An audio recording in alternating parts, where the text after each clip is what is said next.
பறவையியல்ல Albert Kendrick ஃபிஷருடைய மிகப்பெரிய சாதனைகள் என்னென்னன்றத பார்க்கலாம். ஆல்பர்ட் கென்ட்ரிக் ஃபிஷர் அமெரிக்காவை சேர்ந்த ஒரு பறவையியலாளர்.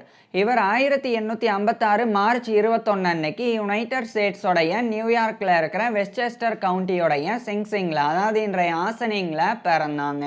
இவர் 1879ஆம் ஆண்டு அந்த நியூயார்க்கோடைய மன்னாட்டனில் இருக்கிற Columbia university college of physicians and சர்ஜன்ஸில் மருத்துவ படிப்பை முடித்தாங்க. அதை தொடர்ந்து இவர் மருத்துவ பயிற்சியை பெற்று ஒரு மருத்துவர் ஆனாங்க. இவர் மருத்துவம் படிச்சிருந்தாலும் ஆர்னத்தாலஜின்ற பறவையியலில் தான் இவருக்கு அதிக ஆர்வம் இருந்து வந்தது. இதனால் இவர் ஒரு பக்கம் மருத்துவ பயிற்சியை மேற்கொண்டுக்கிட்டு இன்னொரு பக்கம் பறவைகள் பற்றின ஆய்வுகளையும் மேற்கொள்ள தொடங்கியிருந்தாங்க. இந்த நிலையில் இவர் உட்பட அமெரிக்காவை சேர்ந்த சில பறவையியலாளர்கள் இணைஞ்சு பறவையியலாளர்களுக்குண்டான ஒரு ஒன்றியத்தை நிறுவனம் அப்படின்னு முயற்சி செஞ்சு வந்தாங்க. அந்த முயற்சியின் விளைவாக 1883ஆம் ஆண்டு அமெரிக்கன் ஆர்னத்தாலஜிஸ்ட் யூனியன் ஆனது நிறுவப்பட்டது. அதை நிறுவின சில நிறுவனர்களில் இவரும் ஒருத்தராக இருந்தாங்க. அதாவது அந்த யூனியனை நிறுவன ஃபவுண்டர்ஸில் இவரும் ஒரு கோஃபவுண்டராக இருந்தாங்க. இது ஒரு பக்கம் இருக்க, இன்னொரு பக்கம் கிளின்டன் ஹார்ட் மீரியம் அப்படின்ற அமெரிக்காவை சேர்ந்த ஒரு விஞ்ஞானி யுனைடெட் ஸ்டேட்ஸ் டிபார்ட்மெண்ட் ஆஃப் அக்ரிகல்ச்சரில் division of economic ornithology and mammalogy அப்படின்ற ஒரு பிரிவை எஸ்டாப்ளிஷ் பண்ணணும் அப்படின்னு முயற்சி செஞ்சு வந்தாங்க. அந்த முயற்சிக்கு ஆல்பர்ட் கென்ட்ரிக் ஃபிஷரும் கை கொடுத்தாங்க. இதன் மூலமாக 1885ஆம் ஆண்டு அந்த division of economic ornithology and mammalogy ஆனது எஸ்டாப்ளிஷ் பண்ணப்பட்டது. அந்த டிவிஷனை பொறுத்த வரைக்கும் விவசாயத்தில் பறவைகளும் பாலூட்டிகளும் எந்த அளவுக்கு பொருளாதார ரீதியான தாக்கத்தை ஏற்படுத்துது அப்படின்றத ஆய்வு செய்கிறத நோக்கமாக கொண்டு எஸ்டாப்ளிஷ் பண்ணப்பட்டிருந்தது. ஸோ அந்த டிவிஷனில் இருந்துக்கிட்டு ஆல்பர்ட் கென்ட்ரிக் ஃபிஷர் வந்து தொடர்ச்சியாக பறவைகள் பற்றின ஆய்வுகளை மேற்கொள்ள தொடங்கியிருந்தாங்க. இந்த நிலையில் 1891ஆம் ஆண்டு டெத் வேலி எக்ஸ்பெடிஷன் அப்படின்ற ஒரு அறிவியல் பயணமானது யுனைடெட் ஸ்டேட்ஸோடைய கலிஃபோர்னியாவில் இருக்கிற டெத் வேலிக்கு புறப்பட்டது. இந்த டெத் வேலி அப்படின்ற இடமானது ஹாட்டஸ்ட் பிளேஸ் இன் எர்த் அப்படின்னு அழைக்கப்படும். ஏன்னா அங்கே தான் வந்து கிட்டத்தட்ட 56 டிகிரிக்கும் மேலே வந்து வெப்பநிலை வந்து பதிவு செய்யப்பட்டிருக்கு. அந்த அளவுக்கு வெப்பநிலை வந்து சம்மரில் அந்த டெத் வேலியில் இருக்கும். ஸோ அப்பேற்பட்ட இடத்துக்கு ஒரு அறிவியல் பயணமானது, ஒரு எக்ஸ்பெடிஷன் ஆனது 1891ஆம் ஆண்டு புறப்பட்டது. அந்த ஒரு எக்ஸ்பெடிஷனில் இவரும் ஒருத்தராக இருந்தாங்க. குறிப்பாக அந்த ஒரு எக்ஸ்பெடிஷனில் வந்து இந்த டெத் வேலியில் இருக்கக்கூடிய அரிதான தாவரங்களை ஆய்வு செய்கிறதுக்கு தாவரவியலாளர்கள் இருப்பாங்க. அதே மாதிரி அந்த டெத் வேலி, அந்த பள்ளத்தாக்கினுடைய நிலப்பரப்பை ஆய்வு செய்கிறதுக்கு புவியியலாளர்கள் இருப்பாங்க. அது மாதிரி தான் அந்த டெத் வேலியில் இருக்கக்கூடிய சில பறவைகள் பற்றி ஆய்வு செய்கிறதுக்கு ஒரு பறவையியலாளராக ஆல்பர்ட் கென்ட்ரிக் ஃபிஷர் வந்து அந்த டெத் வேலி எக்ஸ்பெடிஷனில் பங்காற்றினாங்க. ஸோ நேரடியாக இவர் வந்து டெத் வேலிக்கு போனாங்க. போய் 1892 வரைக்கும் அந்த பயணத்தில் அங்கே இருந்தாங்க. அப்போ அங்கே இருக்கக்கூடிய அரிதான பறவைகளை இவர் தொடர்ச்சியாக ஆய்வு செஞ்சு வந்தாங்க. குறிப்பாக இவ்வளோ வெப்பம் இருந்தாலும் இந்த பறவைகள் எல்லாம் எப்படி இந்த இடத்துல இருக்குது, அதே மாதிரி எப்பப்போ அது வந்து உணவை வந்து சாப்பிட வருது, அது எந்த மாதிரியான உணவுகளை சாப்பிடுது, அது எந்த மாதிரியான இடத்துல தங்குது, அது பற்றிலாம் ஒட்டு மொத்தமாக இவர் வந்து ஆய்வு செஞ்சாங்க. அதுக்கப்புறம் தான் இந்த பறவைகள் எல்லாம் வந்து அந்த வெயில் அதிகமாக இருக்கிற நேரத்தில் வெளியே வராமல் வெயில் குறைவாக இருக்கக்கூடிய அதிகாலையிலையும் வெயில் இல்லாமல் இருக்கக்கூடிய இரவு நேரத்துலையும் பறவைகள் வந்து வேட்டையாடுறதுக்கு வெளியே வருது அப்படின்றத இவர் கண்டறிஞ்சிருந்தாங்க. குறிப்பாக அந்த இடத்துலையே, அதாவது அந்த டெத் வேலி அப்படின்றது மலைகள் சூழப்பட்ட ஒரு பள்ளத்தாக்கு. ஸோ மலைகள் இருக்கக்கூடிய ஓரத்தில் மட்டும் கொஞ்சம் நீர் தேக்கம் வந்து இருக்கும். அதே மாதிரி அங்கே மட்டும் கொஞ்சம் சின்ன சின்ன புதர்கள் எல்லாம் இருக்கும். ஸோ அங்கே இருக்கக்கூடிய புதர்களில் இருக்கக்கூடிய பூச்சிகள், அங்கே இருக்கக்கூடிய விதைகள், அவைகள் எல்லாத்தையுமே ஒன்று தான் அங்கே இருக்கக்கூடிய பறவைகள் வாழுது அப்படின்றதையும் இவர் வந்து தெரியப்படுத்தினாங்க. இந்த மாதிரி பல்வேறு விஷயங்களை இந்த western north American avian species பற்றி இவர் வந்து தெரியப்படுத்தினாங்க. அதுக்கப்புறமா இன்னும் சில முக்கியமான விஷயங்களை இவர் மேற்கொள்ள தொடங்கியிருந்தாங்க. குறிப்பாக அந்த division of economic ornithology and mammalogy அதனுடைய ஒரு சீஃபாகவே இவர் வந்து நியமிக்கப்பட்டாங்க. அப்போல்லாம் வந்து பொதுவாக இந்த விவசாய நிலத்தில் அதிகமாக வந்து நிறைய பாதிப்புகளை இந்த பருந்துகளும் அதே மாதிரி ஆந்தைகளும் ஏற்படுத்துது அப்படின்னு அன்றைய கால விவசாயிகள் கருதினாங்க. குறிப்பாக பண்ணையில் வந்து பராமரிக்கப்பட்டு வரக்கூடிய கோழிகளை, அதேமாதிரி ஆட்டுக்குட்டிகள் எல்லாம் இந்த பருந்துகள் ஆந்தைகள் எல்லாம் தூக்கிட்டு போயிடுது அப்படின்னு சொல்லி பருந்துகளையும் ஆந்தைகளையும் வேட்டையாடுறதுக்கு அப்படின்னு வேட்டையாடிகளை நியமித்தாங்க. அதாவது அந்த பருந்துகளையும் ஆந்தைகளையும் வேட்டையாடுறதுக்கு சில நபர்கள் இருப்பாங்க. அவங்ககிட்ட பணம் கொடுத்து பருந்துகளையும் ஆந்தைகளையும் வேட்டையாட சொல்லி விவசாயிகள் வந்து பணிப்பாங்க. ஏன்னா பருந்துகளும் ஆந்தைகளும் இல்லை அப்படின்னாலே அவங்க வளர்க்கக்கூடிய கோழி, ஆட்டுக்குட்டி இதெல்லாம் வந்து பராமரிக்கப்படும், பாதுகாக்கப்படும் அப்படின்னு கருதினாங்க. அப்போ இவர் வந்து, அதாவது ஆல்பர்ட் ஹென்ரிக் ஃபிஷர் வந்து கொலை செய்யப்பட்ட, அதாவது வேட்டையாடிகள்னால வந்து வேட்டையாடப்பட்ட பருந்துகளையும் ஆந்தைகளையும் எடுத்து ஆய்வுக்கூடத்தில் வச்சு ஆய்வு செஞ்சாங்க. அப்படி ஆல்பர்ட் ஹென்ரிக் ஃபிஷர் வந்து ஆய்வு செய்யும்போது குறிப்பாக அந்த பறவைகளினுடைய, அந்த ராப்டர்களினுடைய வயிற்று பகுதியை ஆய்வு செஞ்சு வயிற்றில் என்ன இருக்குது அப்படின்னு நுண்ணோக்கியை பயன்படுத்தி பார்த்தாங்க. ஏன்னா அப்போ தான் அது வந்து அதிகமாக என்ன சாப்பிட்ருக்கு அப்படின்றத கண்டறிய முடியும். அதுக்காக இவர் அந்த ஆய்வை மேற்கொண்டாங்க. அப்போ தான் இவர் வந்து ஆச்சரியமான ஒரு விஷயத்தை கண்டறிஞ்சாங்க.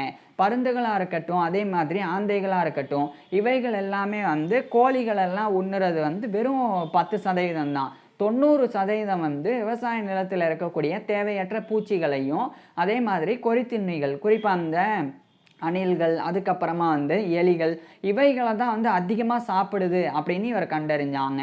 இதை இதை அடிப்படையாக வச்சு இவர் ஒரு மதிப்பிட்டாங்க. என்னன்னா, இப்போ கோழி ஒன்றை வந்து ஒரு வருஷத்துக்கு ஒரு கோழி வந்து பாதிக்கப்படுது இந்த மாதிரி பருந்துகள்னாலேயோ ஆந்தைகள்னாலேயோ. ஆனால் அதே சமயம் நிறைய எலிகள், பூச்சிகள், அணில்கள் இதெல்லாம் வந்து இதே பறவைகள்னால வேட்டையாடப்படுது. இப்போ இவைகளெல்லாம் வந்து இல்லாமல் போனால் பூச்சிகள் அதிகரிக்கும், எலிகள் அதிகரிக்கும். இதன் மூலமாக விவசாய நிலம் பாதிக்கப்படும். அப்போ பொருளாதார ரீதியாக விவசாயம் வந்து மிகப்பெரிய அளவில் பாதிப்புக்குள்ளாகும். அப்போ அந்த பூச்சிகளை அழிக்கிறதுக்கு ரசாயனங்களை பயன்படுத்தணும், எலிகளை வந்து பிடிக்கிறதுக்கு மற்ற விஷயங்களை வந்து செஞ்சு செலவிடணும். இந்த மாதிரியான விஷயங்கள் எல்லாம் இருக்குது. இதெல்லாம் இவர் வந்து கண்டறிகிறாங்க. அப்போ தான் இவர் வந்து உண்மையை உறக்க வந்து விவசாயிகள் மத்தியில் சொல்லணும் அப்படின்னு முடிவு செய்கிறாங்க. அதாவது உண்மையிலேயே பருந்துகளும் ஆந்தைகளும் விவசாயத்துக்கு உதவி தான் செய்யுது. அது வந்து கோழிகளை வேட்டையாடுது ஓகே, ஆனால் அது வெறும் 10% தான். 90% அது சாப்பிடக்கூடியது வந்து பூச்சிகளையும் எலிகளையும் தான். அவைகள் கிடைக்கலன்னா தான் கோழிகளை அவைகள் வந்து வேட்டையாடுது. அதனால் கோழிகளை பாதுகாப்பாக வச்சுட்டு இந்த விவசாய நிலத்தில் இருக்கக்கூடிய வெட்டுக்கிளிகள் போன்ற பூச்சிகள், அதுக்கப்புறம் வந்து எலிகள், இவைகளெல்லாம் வேட்டையாடுறதுக்கு இவைகள் வந்து அவசியமானதாக இருக்குது. அதனால் அவைகளை வேட்டையாட வேணாம் அப்படின்னு சொல்லி இவர் வந்து வலியுறுத்தி 1893ஆம் ஆண்டு the hawks and owls of the United States in the relation to agriculture அப்படின்ற டைட்டிலில் ஒரு புக்கை எழுதி வெளியிட்டாங்க. இது வந்து ரொம்ப மிகப்பெரிய தாக்கத்தை ஏற்படுத்திய ஒரு புத்தகமாக மாறினது. அதுக்கப்புறம் தான் உண்மையிலேயே பருந்துகளும் ஆந்தைகளும் விவசாயத்துக்கு பெரிய அளவில் உதவி செய்யுது அப்படின்றது புரிய வந்தது. அதுக்கப்புறம் தொடர்ச்சியாக இவர் வந்து கன்சர்வேஷன் எஜுகேஷனையும் கொடுத்தாங்க. அதாவது விவசாயிகள் மத்தியில் இந்த பருந்துகளையும் இந்த ஆந்தைகளையும் வேட்டையாட வேணாம் அப்படின்னு சொல்லி அதை வந்து எடுத்துரைச்சாங்க. அதனால் எவ்வளோ நன்மைகள் நடக்கும். இப்போ நீங்கள் வந்து இந்த இவைகள் ரெண்டையும் வேட்டையாடிட்டா பூச்சி மருந்தை பயன்படுத்தணும், அப்போ அதுக்கு செலவிடணும். எலிகளை வந்து கொல்றதுக்கு அதுக்கு தேவையான சில விஷயங்கள் பயன்படுத்தணும், அதுக்கும் செலவிடணும். இதனால செலவு அதிகரிக்கும். அதே சமயம் அந்த பூச்சிகள் மற்றும் எலிகள்னால விவசாய நிலமும் வந்து அங்கே இருக்கக்கூடிய பயிர்களும் வந்து பாதிக்கப்படும். இதனால ஒரு வருஷத்துக்கு இவ்வளோ செலவு வந்து உங்களுக்கு அதிகரிக்கும். இதுவே வந்து இந்த பறவைகளை வேட்டையாடாமல் விட்டுட்டா அதுவே வந்து இவைகளை அழிச்சிரும். அப்போ உங்களுக்கு செலவே கிடையாது, ஆரோக்கியமான அந்த பயிர்களும் வந்து மிஞ்சும் அப்படின்னு சொல்லி எடுத்துரைச்சாங்க. அதுக்கப்புறம் தான் இது பற்றின முழு புரிதல் எல்லாம் வந்து ஏற்பட்டது. இதை தொடர்ச்சியாக இவர் வந்து பண்ணாங்க. நிறைய ஃபெடரல் பாலிசிஸ் வந்து ஏற்படுத்தப்படணும் அப்படின்னு சொல்லியும் இவர் பாடுபட்டு வந்தாங்க. குறிப்பாக சொல்லப்போனால் அந்த காலத்தை பொறுத்த வரைக்கும் யுனைடெட் ஸ்டேட்ஸில் சில மாகாணங்களில் பறவைகளை வேட்டையாடுறதுக்கு தடை இருக்கும். அதுவே இன்னும் சில மாகாணங்களில் பறவைகளை வேட்டையாடுறதுக்கு தடை இருக்காது. எந்த இடத்துல தடை இருக்கோ அந்த இடத்துல தான் வந்து அரிதான பறவைகள், அழகழகான பறவைகள் எல்லாம் இருக்கும். அந்த காலத்துலலாம் இந்த பறவைகளை வந்து வேட்டையாடுறதுக்கு அப்படின்னே சில பேர் இருப்பாங்க. அவங்க போய் பறவைகளை வேட்டையாடி அவைகளை வந்து மிலினரி ட்ரேடாக வந்து பயன்படுத்துவாங்க. அதாவது பறவைகளினுடைய இறகுகளை வந்து அழகுக்காக தொப்பியில் வந்து பயன்படுத்துறது, தொப்பியில் வச்சு. ஸோ அதுக்கப்புறம் அதை விற்பனை செய்கிறது. ஸோ அதுக்காகலாம் வந்து பறவைகளை அந்த காலத்தில் அதிகமாக வேட்டையாடினாங்க. இப்போ கலிஃபோர்னியாவில் வந்து பறவைகளை வேட்டையாடுறதுக்கு தடை இருக்குது அப்படின்னு வச்சுக்குவோம்.